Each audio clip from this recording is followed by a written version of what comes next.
Coming to you live from my apartment. It's Rob Has a Podcast. And now here's the guy who says, even if a bug is on my nipples, don't punch me.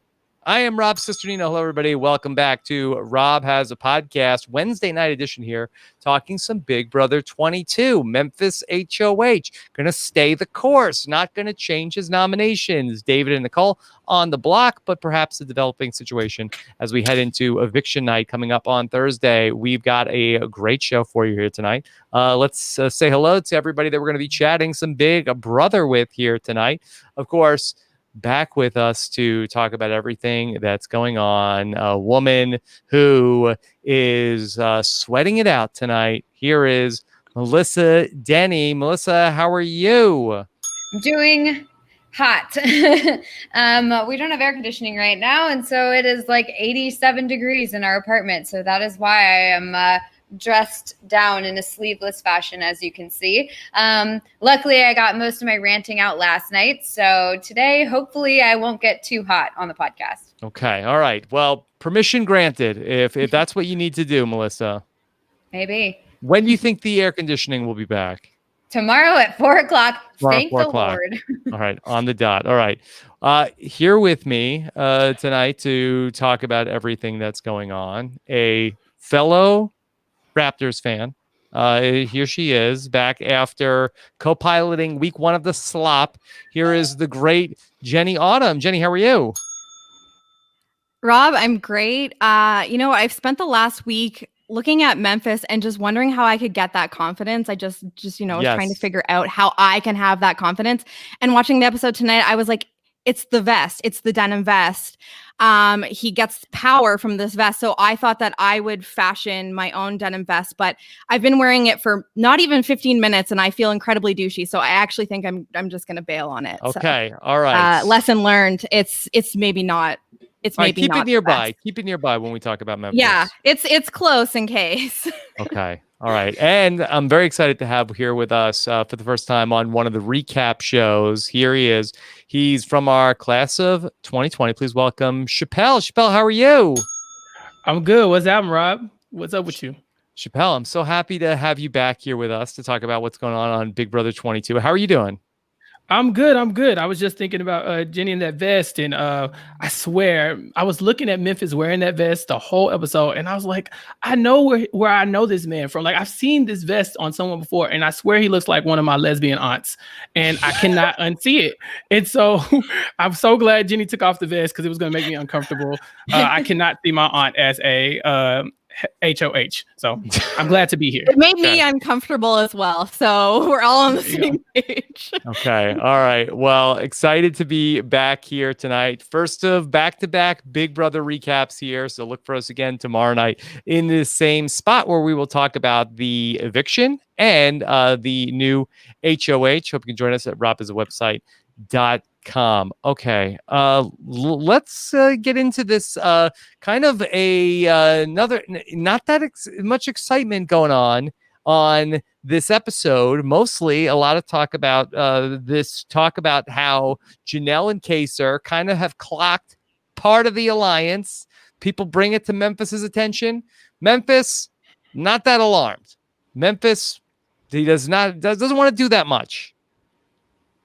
Yeah, he's not really into making a big move this week, it seems, which honestly, I actually think he's doing the right thing. I mean, he's in a good place with the Giant Alliance, and he's also he was in a good place at the start of the week. Who knows now? But, he's also got Janelle and Kaser on the side thinking that he's working with them, and they're a huge target. So it really doesn't make sense for him to go after either side at this point. So, I mean, even on the roundtable, we polled the audience, and the audience said that they think he's making the right move and that he should be going after David and that his nominations were correct. And I agree. I think that, it's kind of more of a boring move, but I think for his game, it makes sense. Well, I just want to drill down on something I saw you tweet earlier today. I saw you tweet, "Hey, everybody, get ready. Nicole Franzel is going to be the 2-time winner of Big Brother." How about that? Game on, mother freaker. Yeah. Game on, mother freaker. Honestly, I tweeted it. Yeah. And I stand by that tweet, even though it was extremely controversial, apparently. Did you turn off your replies? I did not, but I probably a new should have. feature where you can just only people that follow you can reply. So I you think can I should have come out done with the hot that, takes now. I don't know if that would have helped. It was a lot of GIF reactions of people telling me no. But I really do think that she's number one. I think we need to be prepared for this outcome, because I think the earlier we accept it, the less hard it's going to be when it happens. And so I think that if we all are just getting ready for it and we're all just like, I mean, come on. I mean, if we are waiting there thinking there's no way Nicole's going to win, and then finale night, she's the first 2-time winner, like everybody's going to be upset. So, you know, at least let's like temper expectations and assume that she will be the first 2-time winner, so that we don't really get all worked up about it. We probably still will, but you know. And second, I think she's playing a really good game. I'm impressed with her game. It may not be a game that we like to watch. It may not be, she may not own her game literally at all, but like she is playing a good game. I mean, she's got the whole house turned against like the one person that she came into the house having some sort of like enemy with. Like, I don't even think that they really were enemies, but she, for whatever reason, thought that Janelle was her enemy coming into the house. And now she's successfully gotten basically everybody to rag on Janelle and hate Janelle, except for maybe Kaser. Here's a live reaction to Nicole Franzel winning for the second time.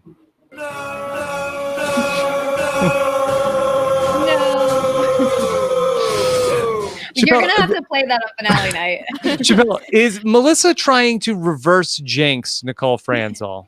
Of course. We don't have her in the draft. I won't be saying no. No. If Nicole Franzel wins, you get to say the queen stays queen, adios, at the very end of the season, and we get to hear about it every year that Big Brother's on from now until the end of time, how she's the best winner. You won't be able to debate it with anyone because all the other 2-time players have lost at least once. So yeah, it's right there for everybody to see. I think we should all probably get on board with it. I think Melissa's right. We should get on board with the reverse jinx. You know, we claim it, and then she'll let us down in the end. She'll be the RHAP goddess, and somebody else will win. And thank God the season will be saved. And to be fair, like my predictions are always wrong. And I always basically anytime I say someone's going to win, they lose. So take that as you will. Maybe it really does mean she's not going to win, but you know, I'm just saying be prepared. That's all I'm saying. Wouldn't this be the best time for you to be right? This would not be a good start to me being right. Would be this one. No. If you acknowledge it though, does that like negate the reverse curse? You know what I'm saying? Like, is it one of those things where it's like you have to like actually be willing it into existence, like sincerely, otherwise like fate is sensing that like you're doing it for the wrong reasons? Yeah, it's like The Bachelor. They're like, are you in this for the right reasons? It's like, no, at this point I'm not. The thing is that if there's a universe that, you know, Nicole Franzel, one of the only 2 returning winners in this season, gets to the end and wins,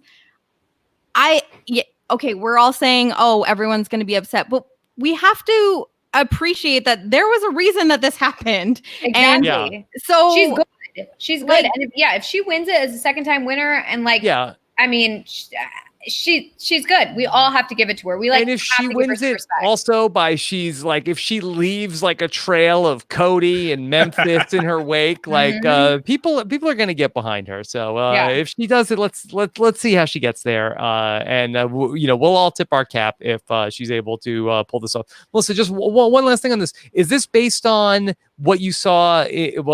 Obviously this was from earlier today. So this is more from just how she's played this week, much more so than anything from tonight's episode.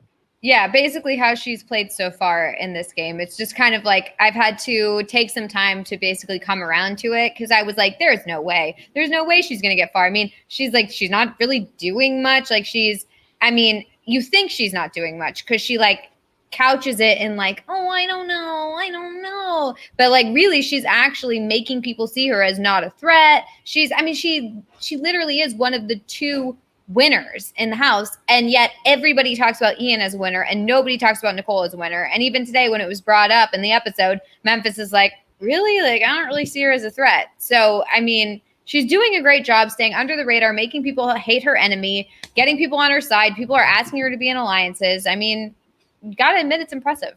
Okay. All right. Well, we'll keep an eye on that as we go along. Jenny, tonight we also got a lot of these, like sewing the storyline of Nicole versus Janelle. We haven't really seen that on the episode, but we started to get that tonight. Yeah, and it was interesting.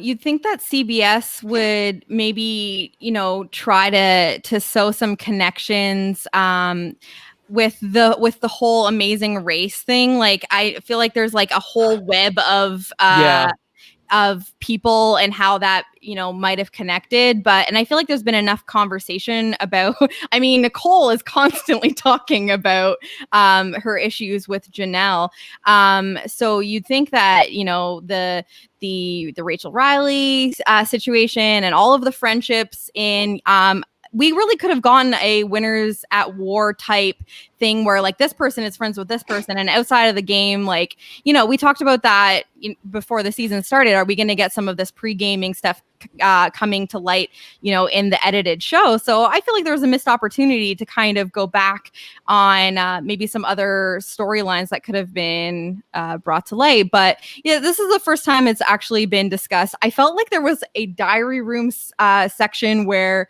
Nicole was talking about using this opportunity to get Janelle backdoored, and it sounded very obviously spliced where it was like, and Kaser, like, yes. it was like this is an opportunity to get Janelle and Kaser. Like, it just sounded like a very separate like piece, and they're like, okay, like, it's very obvious that you would like Janelle backdoored, but do you want to maybe add that also Kaser would work? And so I thought that was very interesting, that diary room clip.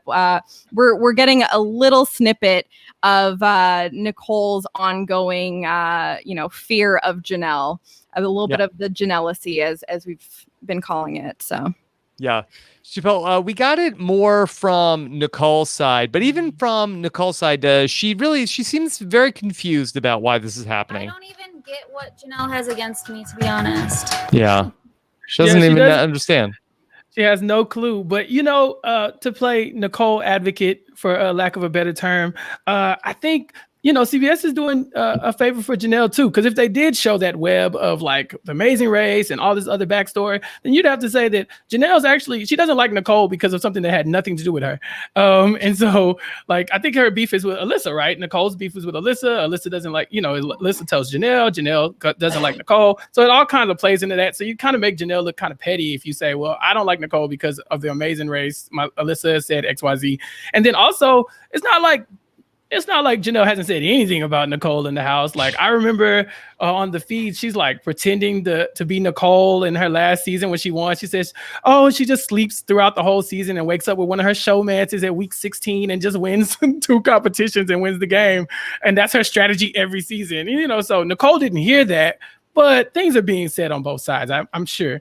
I think I just think it's too much to explain in like a DR session. So like they basically just were like, who knows? Like, and just having Nicole be like, I have no idea why she hates me. And like, I mean, because they're not going to go into the backstory of like, well, Nicole thinks that Janelle thinks that so-and-so, like, it turns into like this whole thing. And I just feel like they don't want to get into it. And especially with the Amazing Race stuff, I did notice that in the first episode, when they were introducing all the people, they didn't say that either Janelle or Nicole or anybody played or competed in the Amazing Race. They didn't even bring that up. So it seemed like they were purposely like trying to keep them separate or like not mention it. I don't know why, but they have to protect the integrity of the game. I guess so. And now they don't even like want to talk about it at all. So it's such a good tie-in for Tough as Nails at 9 p.m. also.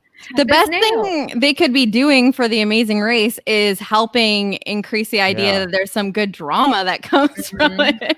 Yeah, we gotta ask Phil on the Toughest Nails or recap. Just Phil, are you aware at all of? Please ask him. Yeah, I think maybe like.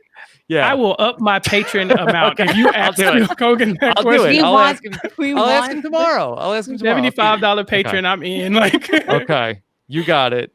Let's talk about these nominations. We saw them in the Sunday night episode. Get some fallout tonight about David and Nicole A going up on the block.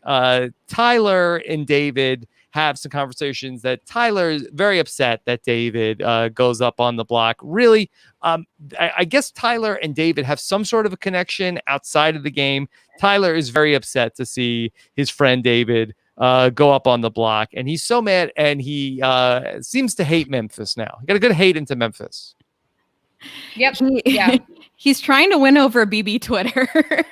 Yeah. I've really been enjoying this iteration of Tyler. I mean, obviously he's playing a very similar game. He's still the same strategic Tyler that is making deals with everyone everywhere. But I really like his relationship with David, and I like seeing him fiery because, I mean, listen, I'm not going to suggest that Tyler is boring whatsoever. We all don't want to dance around that. We Definitely will not say that. Not that is not saying that. We would say. Tyler is not a boring player. No, And Tyler is not a boring player. Tyler this season is popping out a little bit more in the diary room, and I personally enjoy it. Yeah, listen to him talk about Memphis. Memphis is lame, bro. Yeah. It's like Reem Daly. Lame, bro. Yeah. That is a pairing I need in my life in some capacity, is Tyler and Reem Daly.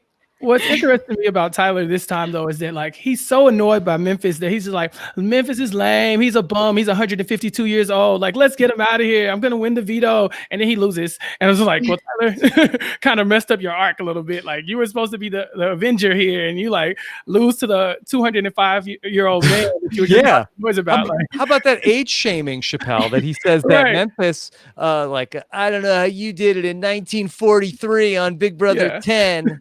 You and Sammy Davis Jr. played the first, like in Big Brother -1. Like, I just don't understand why he was so adamant and then lost. Like, that's so embarrassing. That's like I guarantee that I 100% that I'm gonna win this one, and then boom, you lose to the old guy with the vest. I also just looked at Memphis's birthday, and he's only 4 years older than me, so I'm just going to. He's not even old. That's the thing. He looks But older. he's crotchety. He's crotchety like an old person. It's the It's vest. just crazy I'm to telling me you. because, like, I feel like I look a billion years younger than him, just because I look like a teenager. So, like, that's that. But like, I'm always shocked when I see the ages of people, like that. I'm older than Ian Terry and stuff like that, because I felt like Ian Terry played a billion years ago. So it's very strange. Yeah, I really did enjoy Tyler in the storage room with David calling Memphis old ass bitch. Like, anytime that the police was, I didn't see that. Like, I it had to be old ass bitch, and I couldn't have stand Tyler more in that moment. So I like how Tyler slides into the room too, like Littlefinger, like, so David, doesn't that suck what Memphis just did? Don't you hate that? Oh God, he sucks. He's horrible. He's an old ass bitch. Like, did you see that vest? That vest from 1943 when he played Big Brother 10? Did they even have Levi's back then? They didn't even have sleeves back then. That's how long ago it was.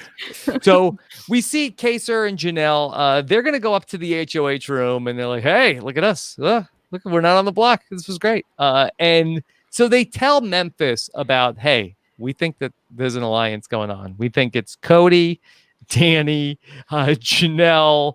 I'm sorry, Cody, Danny, Nicole Franzel, and Tyler. That's the four.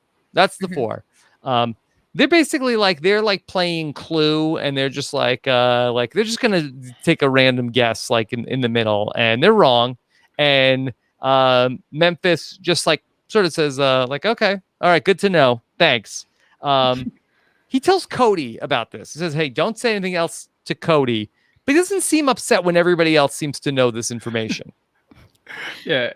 Every time he turns a corner, someone's like, so Memphis, what did I hear about this 4-person alliance? What are you talking about? He's like, oh, yeah. They know about all you guys, but they don't know about me, so it's cool. But he never once says, Cody, what the like, why did you tell people? Like, I specifically told you not to say anything. And Cody instantly goes and told Danny, I think. So you can see where her loyalties lie for sure. Well, Yeah. I was really interested that we didn't get a Memphis diary room about that. So, like, does he truly just not care that he specifically went to Cody and said, listen, this stays between you and I? And it most certainly did not stay between the two of them. I think if we're comparing it to Clue, like, Janelle and Kaser had, who it was and maybe the room that it happened in with, but like maybe not the weapon, and Memphis is the weapon. And so he's like, listen, as long as they don't know what they're doing it with, then I'm clear. So sucks to be you four. You're definitely the ones that are in trouble if they get power, and they're still feeding me this information. Yeah. I mean, like, I feel like everybody kind of handled this wrong. And I feel like, I mean, one of the instances that it was handled wrong was like when Memphis is like, I mean, Memphis basically revealed that he doesn't care about the alliance when they all know that Janelle and Kaser recognize that this is an alliance, and maybe he's left out Memphis and Christmas, but like the other 4 people in the alliance are named, and they're just like, okay, so we're going to backdoor them, right? And he's like, no, we're not going to. Like, that's not happening. And they're like, wait, so, but they know about our alliance. Like, what's the deal? And Memphis is like, yes, but they don't know about me and the alliance. So, like, I'm cool, so I'm not going to do anything. Like, that immediately reveals that, like, he's a self-interested player. He doesn't care about the alliance. Like, if I was Cody and Danny and all that, I'd be like, whoa. Okay, so you were essentially saying that, like, it's only about you, which, like, obviously it is because it's Big Brother, but you don't say that to your alliance. Yeah. Memphis is like, you guys need to be more chill. Like, you guys are getting figured out. I am great. Like, things are going well for me, but you guys probably need to figure this out and stop hanging out together. Yeah, because he's basically like, well, but so what? Who cares? What are you gonna do about it? I mean, you're not gonna put me on the block. Like, he doesn't really care. Yeah, it's only 2 of the most. I'm playing the safety suite next week. Players, you guys all used your safety suite. I made you all use that, so nothing's gonna happen to me. I mean, he has a good point. He just probably shouldn't say it out loud. Like, it's diary room material. Like, that's where you should be saying it.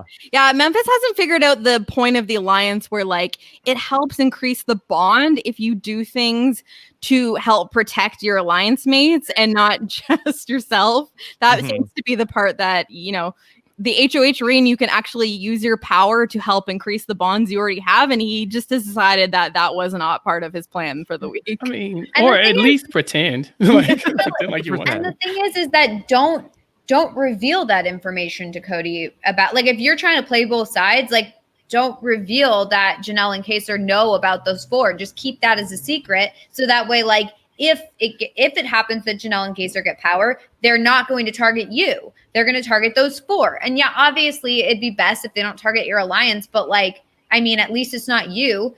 But instead he goes and tells that to his alliance, makes him suspicious of Janelle and Kaser, also makes him suspicious of him because they're like, well, why are you even talking to them? Like, why are you allowing them to want to target us and then not targeting them? Like, it shows that you're the go-between and that you're, like, playing both sides. It's not good. And he's like, relax. He's like, chill out. Chill. It's good. It's good. You new school players. You worry about everything. Loud. Yeah. Okay. We had a very sentimental segment in the episode tonight where Enzo talked about, yes, Chappell? I'm sorry. Whenever you say sentimental, I think of Kevin, and anytime he's on the screen and the piano starts playing in the background. Why is this Kevin's only, like, contribution to the season? Every time they show this man, it's just like they're being kind to him because they're not showing his strategy. Yeah. If there was a winner's edit for Big Brother, which is live, Kevin, the Edgic would be dialing in on what we're getting from Kevin. He's definitely a sympathetic figure in this season so far. So Enzo, his babies were small when he played. Now he says they're like real human beings now at this point. And Nicole, she can't even talk about this because that she is going to start crying if she even talks about kids. But she's ready. And Victor is going to be a great dad. And this is how she knows. What do you think about Vic? Would he be a good father? Oh, he's going to be That's the what I'm excited best about. dad. Seeing, like he already wears dad jeans. He already wears dad jeans. I don't know what those are. I know what dad sneakers are, but I don't know what dad jeans are. Yeah. Does Memphis not wear jeans in the house? You just look no further than wears them Memphis on and you'll his- see he dad wears- jeans. He wears the jeans on his Are torso. dad jeans a denim vest with no I think sleeves? so. That's I actually think what it is. It's yeah, jeans pretty much. on his. You could picture Victor wearing that same exact vest. So I thought the aesthetic. I thought the argument was that Nicole was impacting Victor's aesthetic. That's, being blamed for him cutting his long, beautiful hair. Mhm. Did she buy him the dad jeans? It's possible. But what are the dad jeans? What are dad genetics? I'm just imagining ill-fitting jeans. Yeah, like jeans that the legs are too wide. Wait, is it jeans or jeans? He wears I dad don't know. Let's genetics. see the context. Yeah. It's birthing hips. Oh, he's That's gonna be what the I'm excited best about. dad. Seeing He already wears dad jeans. Where's dad jeans? I mean, you got me thinking about it. I was like, oh He my wears god. dad Already genetics. got the Yeah. dad jeans. Yeah, that would Yeah. make more sense. I had no idea that a simple fashion choice was all it took to be a great father. This is news to us all. Yeah. But Nicole, she's ready. She's getting married soon, but watch out. Victor from BB18 and I are getting married in December, and I'll get pregnant before then. I don't care. Whoa. That was also weird too. Like that was a weird. It was. Who's more riled up in this house, Enzo or Nicole Franzel? Like it's I'll get pregnant before.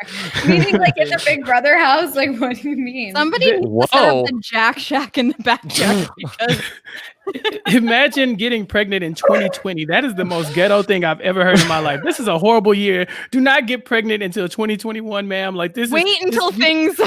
Right, this is not the perfect time to be like a huge wife, like a huge bride. You want to just wait until you can. Yeah, your feet aren't swollen. You don't have to deal with all those things. Don't do that in 2020. That's You don't want to go to the hospital at this time. Yeah, if you don't have to. If you can help it, if you can plan it out, you know, that's ideal. Yeah, she's ready. So Enzo wants to get married soon, and Nicole wants to get pregnant. Yes. They're ready to go. Okay, and we don't have to get into Kevin and his husband's cocktail. We don't need to explore that tonight either. What an leave excellent the name. cocktail to the This was like a safety weird suite segment. challenge. This was such a weird segment. And I just was like, I'm not into this. I feel like they've been trying to put in some sort of like sentimental segment in each episode lately. And a lot of them have been working and it's been nice and, all that sort of stuff. Like the Davon segment, we like that. But then it was like, okay, you don't need to like force a sentimental segment in if it's not actually sentimental. It was like sentimental music over like people like talking about getting pregnant or like, I don't know. It wasn't. Maybe I'm just like, I'm not a mom, so I don't know. Rob, maybe you thought it was sentimental. Rob, you're a mom. But like, Yeah. Rob you're has a mom. you're a mom. Yeah.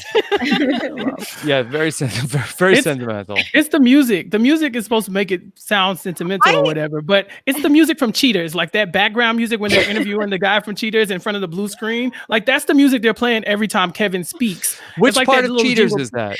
It's when they're like when they have like the blue screen and they're putting When they up like the get caught stats or when and they're Cheaters. I sad. have Yeah. the No, when the video person's here, like- Chappelle, if You have the video, you'd yeah. like to see it. No, it's show more it like to the you. interview. It's more like the interview where they're like, yeah, she went to the store and she never came back, and I have reason to believe. And like in the background, there's like the blues. That's the Cheaters music, Kevin. It's not sentimental at all. It's just We sad. don't need that. We don't need a cheater segment. Can I just say I'm grateful for Cheaters references in 2020? Like You're welcome. I'm that show about still ready on? to start a Cheaters rewatch podcast. We'll So start that. Chappelle, Hey, hit me up. Sign me up. Yeah, Sign Jenny, me up. if Survivor doesn't get their operation under control soon, that's what we're going to be doing in 2021. Nicole's birth announcement, Cheaters Let's bring podcast. back Joey Greco, like Joey Greco. Season 3, episode 7 of Cheaters. Put me down. Put it down. If it was streaming anywhere, we could do it. I'll Okay. find it. All right. Let's talk about Ian and the punishment. Melissa, what was the name of this movie?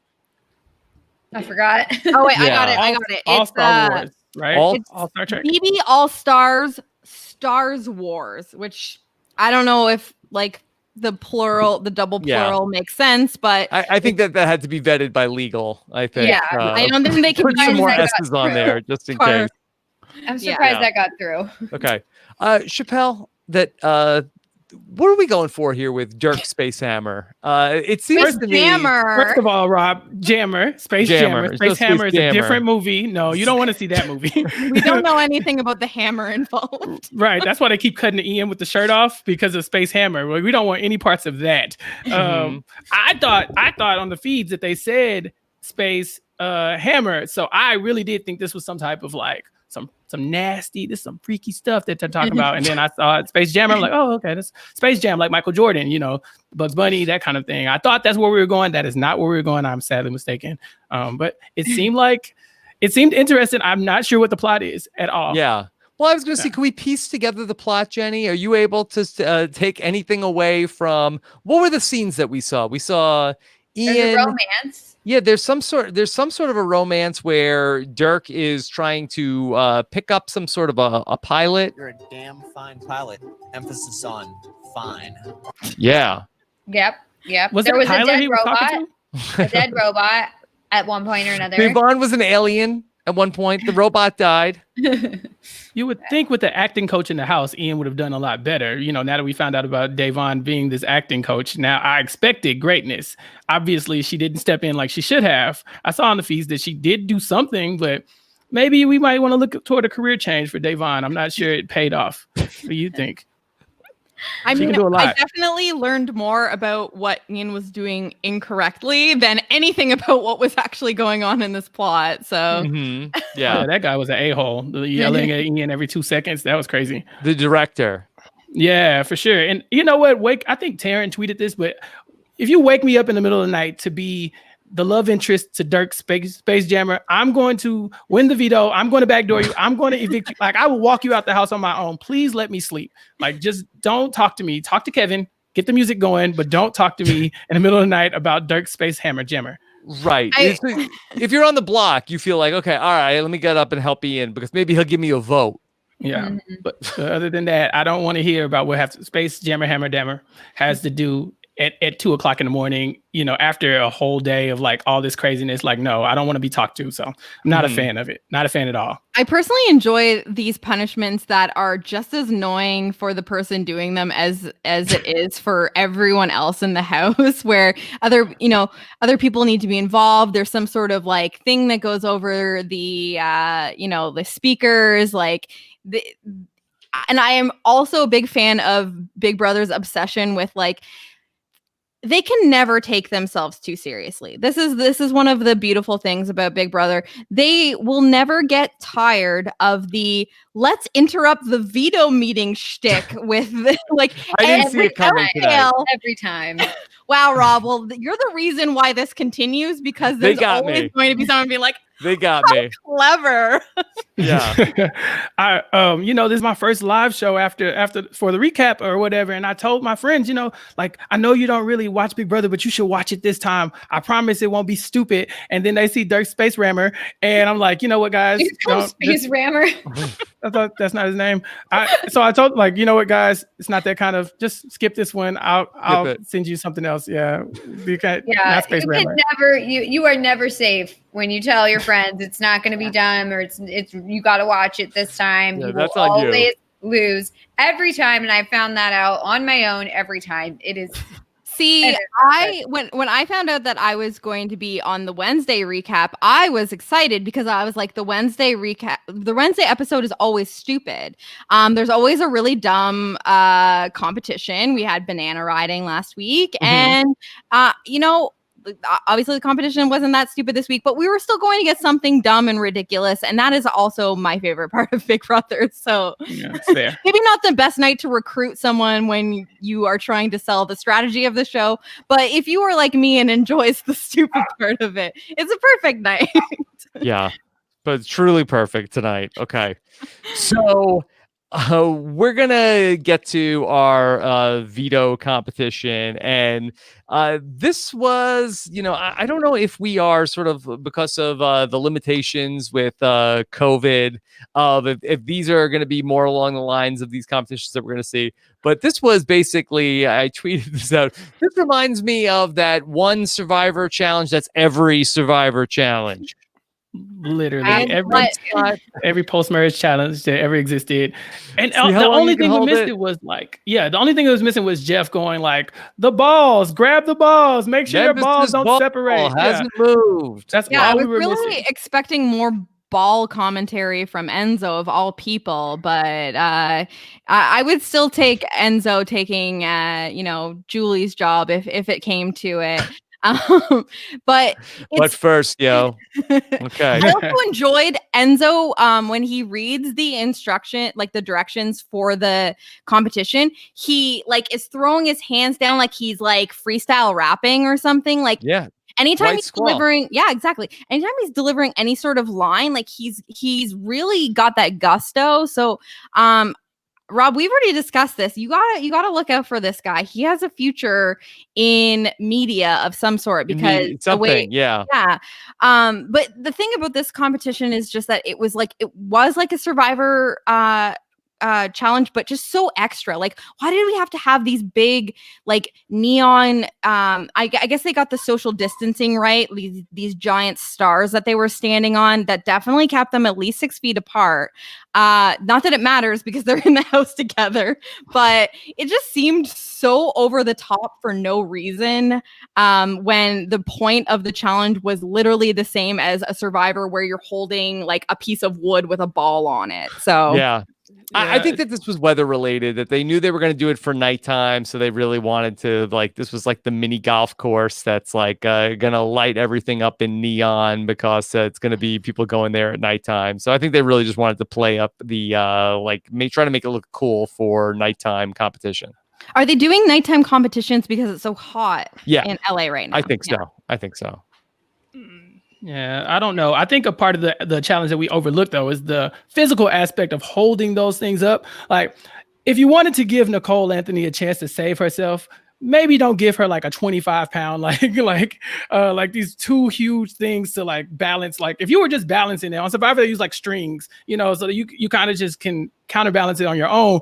But to have her up there against Memphis, who's we've already explored has dad bod strength, and like Tyler, who apparently it can win any challenge if he puts his mind to it, except this one. You put her up there, and of course she's like the first one out, and she took it really hard. But honestly, like Kevin said, when the music started playing, he couldn't have done it either, and neither could I. I don't think I would have. So I don't know. I don't think it was very fair to her, but maybe y'all have a different opinion. No, I don't think it was fair at all. I think that there's absolutely zero way I would have been able to do that because leave aside balancing the ball on that thing, but even just holding that thing up. I mean, I have literally no arm strength whatsoever. There is absolutely no way I would be able to do that. And I think that it was not a fair competition at all. Especially because the Survivor versions we've seen of this are like Chappell's saying is normally just something fairly light or some sort of platform of wood.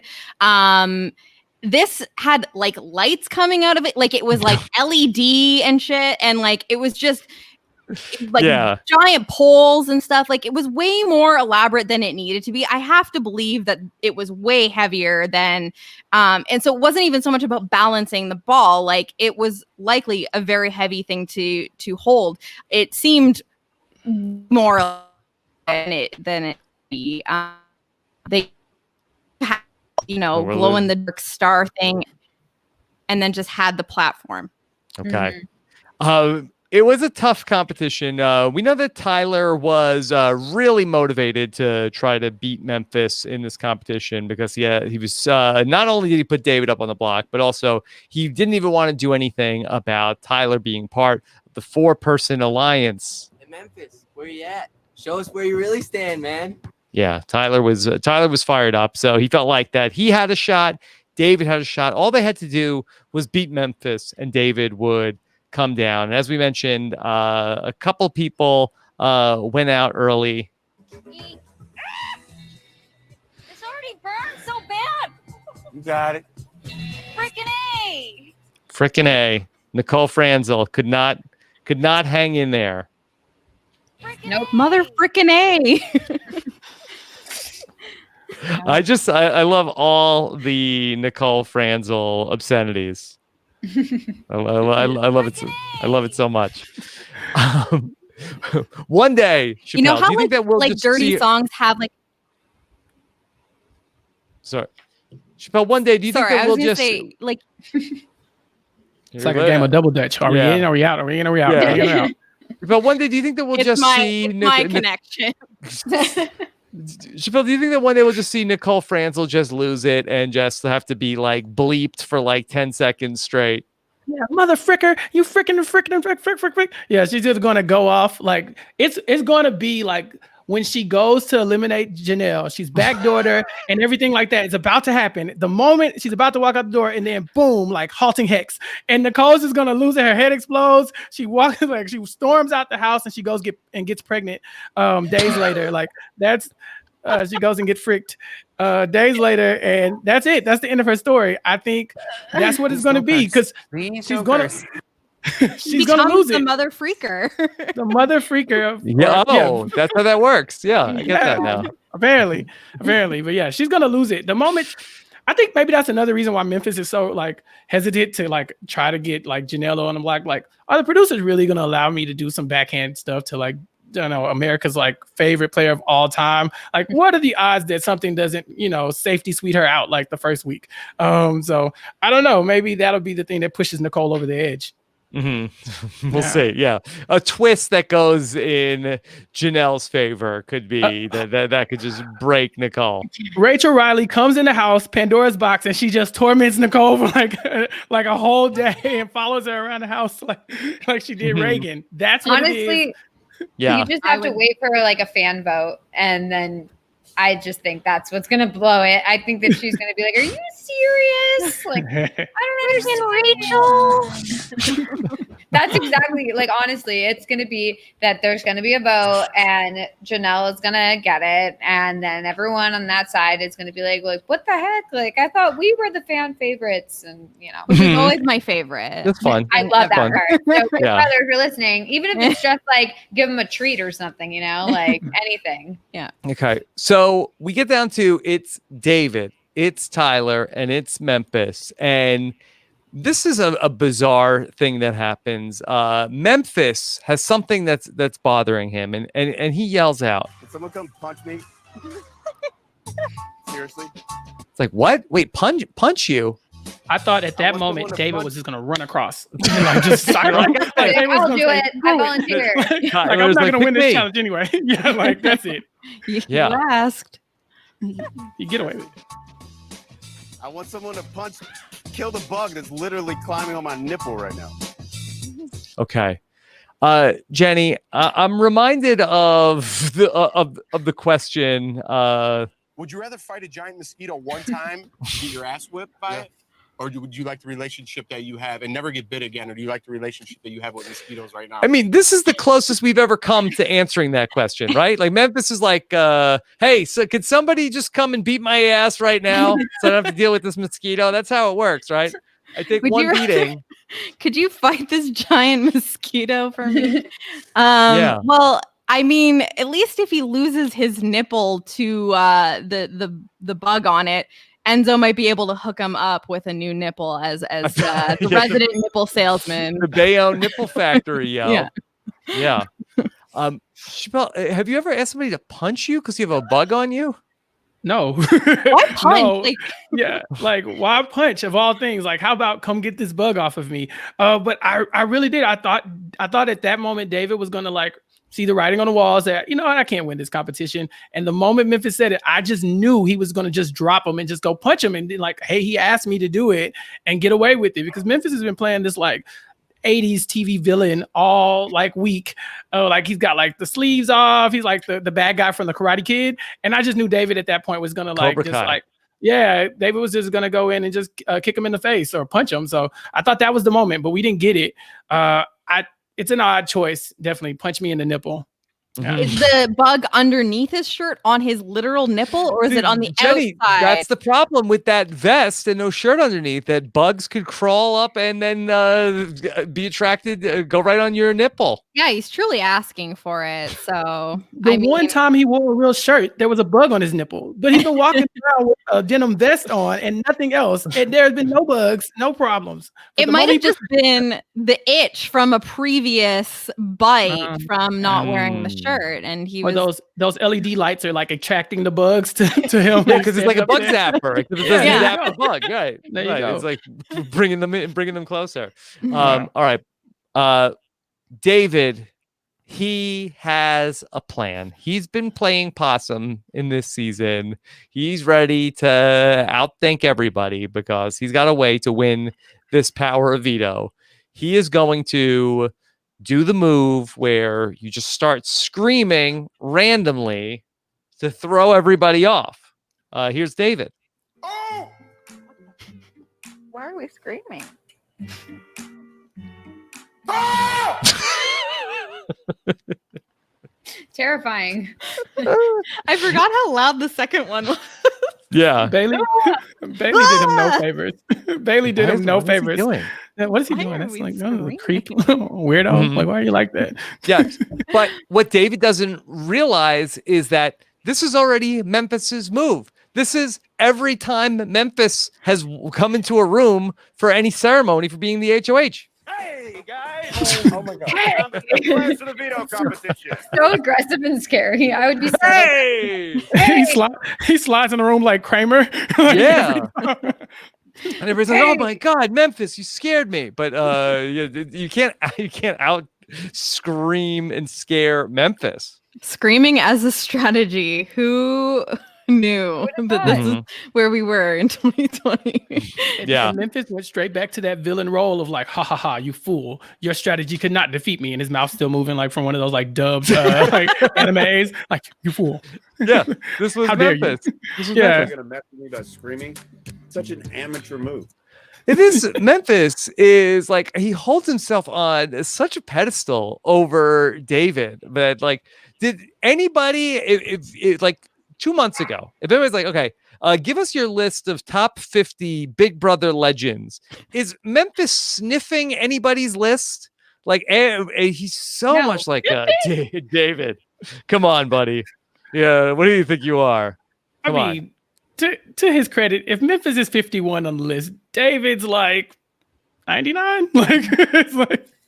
Yeah, but he makes it like that they just found this guy. Like he was on a season. Like But is that maybe something behind Memphis's disdain for David, where he just feels like, well, maybe I feel like I got the call pretty late, or I, might not be seen as on the same caliber as some of these other people. I didn't, come like.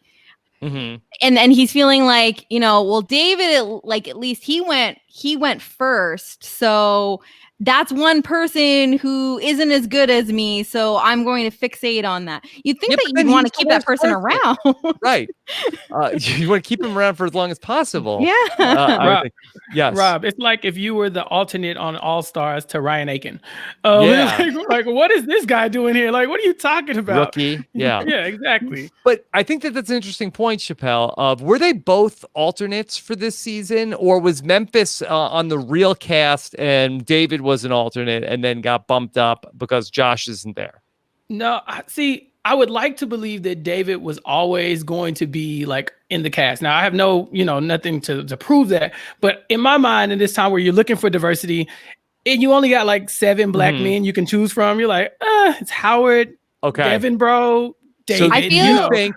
So hold on. So do you think that Memphis was the alternate and that Memphis got bumped in? And he's like, I can't believe this guy got a main cast and I was the alternate. Screw him, rookie. Honestly, though, because from the rumor mill, and like, it's hard because there was so much happening during the preseason in terms of rumors, and some panned out and some didn't. But from what I saw, and I wasn't as dialed in as like some people were, David's name was out there way earlier than Memphis's.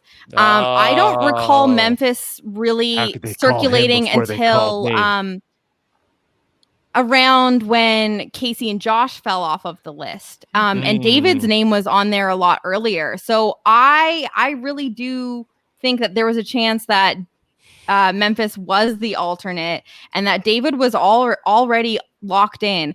And you have to think, like, people knew the names that were circulating. Obviously, all this pre-gaming was happening. So you might be onto something with this role. That's interesting. I also heard that Memphis didn't watch last season. So he literally has no idea who he is. Right. So I think also it's just like he doesn't know anything about him or Nicole. And so I think it's just kind of like, whatever. Well, David doesn't know who Memphis is, so I think they're on even playing field for that matter. But like, could you imagine they call Keisha? They're like, Keisha, we need you, and Keisha, they're like, but we need someone else. And Keisha's like, have you tried Memphis? He's like, Memphis, yeah, I have his number, and then like she like forwards the number, and then Memphis is too like added because Casey and Josh were kind of looked at like those two were going to be there for like Tyler and whoever, I don't remember, and so like whoever they were bringing in as pairs, but you go get Memphis or you go get Keisha, and then you're like, Memphis probably isn't doing anything. Yeah. They were like, boy, we're stuck. Pop in Big Brother 10. Let's see what we see. They were like one missed phone call away from putting Rennie and Jerry on this season. Taryn in the chat says Memphis has said he was an alternate. So I wonder maybe if he's like, hey, how could they call him before me? So he has animosity towards David. All right. Nicole Anthony, she's upset. She did not do well in this competition. Oh my God, like I'm on the block, my ass is on the line. Okay. I don't think you can blame yourself for something like that, like a physical competition like that. Like if you actually did like a bad job, then what's the funny thing? Because I really do think that's the case. I think she's blaming herself when it's clear that like there's no way she could have beat them. Like there's absolutely no way. And it just, the deck was stacked against her. Like, I don't think it was anything like, oh, she didn't like slip and fall or like put, technotronics on the thing. Like, you know, it's like, what is she supposed to do? Listen, I'm not laughing at your point. I just that the way Nicole Anthony says "ass" just makes me laugh. That's the. I love her accent. It's so funny. I feel bad for her. Block, my ass is on the line. My ass is on the line. My ass is on the line. I do actually really enjoy that now that I've heard it again. Oh my ass.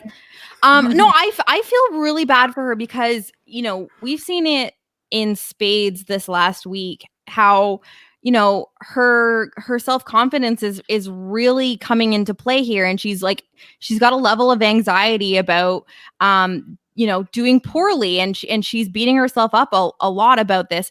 She's saying over and over again, am I that stupid? Am I dumb? Did I make this mistake?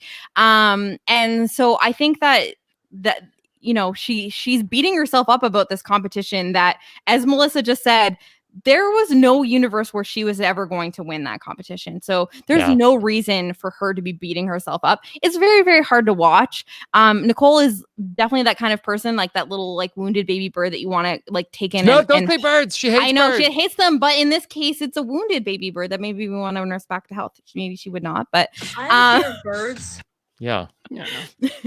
But it's really hard to watch, and this is gonna permeate through the stuff even on the feeds for this whole week, where her confidence is really taking a hit for being on the block in the second week, and feeling like she's letting herself down and letting her family down. So it's I found this part of the episode very, very hard to watch personally. Listen, that for the Nicole Anthony, one day, if you're watching this, just know that nobody's mad at you for not doing good in the competition.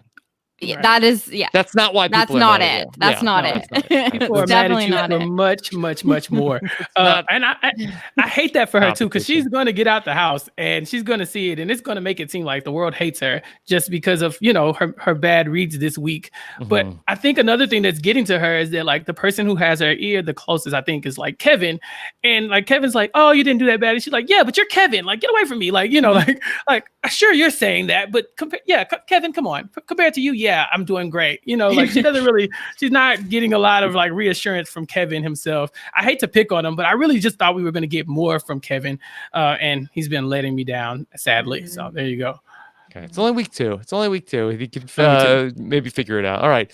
Also, I feel like just like to say something else about Kevin, I feel like he's not doing a good job as an ally of hers to make her feel more confident and comfortable. I feel like he constantly is telling her like, yeah, it really sucks that the people you thought were closest to her are totally betraying you. They've absolutely made you look like a fool. And, you know, I feel bad for you about that. And it's like, okay, like, first of all, you're wrong. Second of all, like, that makes her feel worse. Like, you're not doing a good job of making her feel better. You're actively like bringing her down and like making her feel bad about herself when maybe she doesn't necessarily have to feel that way, because number one, her allies are not making her look stupid and are not betraying her. So like, she's just feeling all this pressure and feeling all this negativity because he's bringing that to her.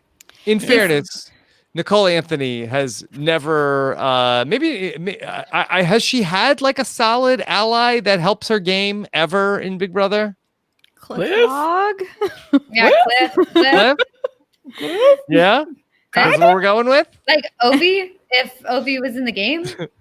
Yeah, it's tough. It's difficult. Yeah, and that's and that, I mean, we're gonna see this, and we'll probably get a lot more of it on tomorrow's episode. At least but Kemi had her back.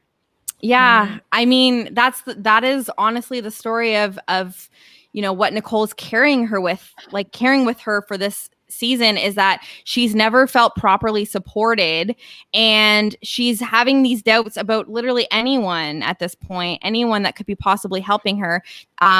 Any reasonable doubt cast, she, you know, because she's got this anxiety in her already about this happening, you know. It's like Kevin is watering the garden of self-doubt and anxiety. Wow, what a metaphor. No, that's absolutely the case. That's absolutely true. And it's frustrating because, like, you know, the chat is pointing out, like, Kevin does have reason to doubt Janelle, and he's projecting that onto Nicole and making Nicole think that she has reason to doubt Janelle when Nicole doesn't have reason to doubt Janelle. But like, Kevin's convincing, and Kevin's supposedly your friend, and your friend is telling you that you look stupid, and your friend is telling you that, like, you know, everyone's against you. And, you know, it does make you feel that way if your friend is telling you these things. The other thing is that Kevin is a soft, comforting presence. And one of the things that a lot of people find very standable about Janelle is that she's cold, and she's not a fuzzy, warm person. She's not hugging you and being like, you know what I mean? She doesn't coddle people. She's like, let's go and get shit done. And that's always been Janelle. And I think that a person like Nicole Anthony, you know, she's a sensitive person, and she feeds into the influence of someone that comforts her. So Kevin is the comfort. Kevin is very, very good at being that soft and, you know, comforting ally. And Janelle is very factual and being like, it is what it is. Like, let's move on. Let's be positive and let's figure it out. And I think that is also part of the problem here, is that she's never going to get the, oh, Pookie, here's a hug from Janelle type care. It's just not Janelle. Okay. Janelle is a Capricorn. That's from Nitro Nick in the chat. All right. Yes. Ultimately, nominations are going to stay the same. At least the producers got to throw Ian a bone at the veto ceremony. And so we head into Thursday night, David versus Nicole Anthony. And I'm sure we'll talk more about that in a moment. Let's take a couple questions, see what people have to say about this episode. And then we definitely have live feed stuff to talk about tonight. Okay. Let's take a couple of questions here from the episode. This is from Hannah on Twitter. Why did Nicole F get a good edit tonight? Why? I have no idea. In a good position. I don't know. She had so many PR sessions, like, and it's really not even. I mean, I could understand having like one or something to say, like, you know, I don't want to get backdoored, but I felt like it was just over and over, just constantly Nicole, when I don't really feel like she's played a big part in this week at all. I feel like we missed a lot of DRs from people who I would have been interested to hear from, to see what their perspective on the week is and what they're truly thinking. I would have liked to have seen seen Bailey and Dave on. Maybe like I feel like right now they're I'm invisible tonight. Yeah, Was totally. Christmas on the show? And Is Christmas in I the mean- house, or did she get like? Christmas went out of the house again for her leg, right? She's like out at the hospital, and then she's gonna come back. She's getting a checkup. She'll be back for Thursday to vote. They're still milking the Christmas puns for the preview because you better be in this for the long haul. Like we're getting the Christmas puns in the last time on Big Brother for weeks to come. But I think the other thing is that like they're presenting a narrative for the edited version, and it's boring when the HOH wins Veto, and the expectation and ultimate like decision is that the nominations don't change. And the only real narrative was, oh well, Janelle wants Nicole backdoored and the alliance wants Janelle backdoored, and what's Memphis going to do because these are his two options. So I really think that that's more of the reason we were getting Nicole content, because they need to like stir up some sort of like, for for the casuals that don't realize that the nominations stay the same, maybe something might happen here. Is Memphis going to go with Janelle and Kaiser because they don't realize that he's in with the alliance and the alliance is getting mad at Memphis? So I don't even necessarily think that it was about giving Nicole a good edit, as more as like this was the convenient storyline to maybe get some drama for the eventual nothing that happened. I agree with that, but I do also think, like, I mean, where was the Janelle side? Like, where was the Janelle edit? Like, I feel like we missed that. And especially when they're talking about their, like, quote unquote feud, we got Nicole saying, like, I have no idea. Like, why? And then we don't get literally anything from Janelle being like, yeah, I have nothing wrong with, like, I mean, it doesn't seem like Janelle has literally anything personally wrong with Nicole, but it does feel like it's solely based on game. There's probably some personal stuff in there too, but I do think that she has like game motives behind it, and yet we didn't see her side of this feud. It just makes it seem petty. It makes it seem like she's being super mean to Nicole, and that Nicole has done literally nothing wrong, and poor Nicole, and we need to be like sad for her. And I get it. I sound like a Janelle stan. Maybe I am. But, like, it's just, I was hoping that it'd be more like, maybe number one, I thought maybe we'd find out some more information as to the feud that they have. Like, but instead it was just Nicole saying, I have no idea. And the only thing I could think is that they're maybe warming things up because this continues to, I mean, it's been permeating the whole season thus far, but we have a lot that we need to get to tomorrow, I assume, hopefully. So maybe this is the warm up to the storyline for tomorrow. Yeah. I have to think that we're hopefully going to get a little bit more from Janelle's side, because I don't believe that the producers and the editors are not going to let Janelle look bad in this situation. I just truly don't think that that's the case. But yeah. The week is not over yet. I think that we could get a little bit more of Janelle's perspective tomorrow night, and maybe this is just their way of trying to present a possible option for the veto. Did my camera just get blurry? I'm not sure. I don't know. I don't know. Bizarre. Chappell, is it possible that that Nicole Franzel in the editing booth wanted to have the episode go up this way? Oh, yeah. Well, we know Nicole has been pulling the strings about the entire production this entire time. So, I mean, I wouldn't put it past her to make that call and say, you know what? We don't really need to hear Janelle's side of the story. We don't need to hear from Christmas at all, but we definitely don't need to hear Janelle's side of the story. Like, Nicole didn't even vote for Christmas to be on this season. So that's why she's out. But the Janelle thing, we're going to get like so many conspiracy theorists. Like if Nicole wins, they're going to be like, oh, we called it since day one, preseason. Nicole's been pulling the strings. She's been controlling production. She only said she was coming back if she could win. Yeah, that's exactly. We were going to get. People are going to fight it, and they're going to say it's not legit. It's not real. This is not a real win.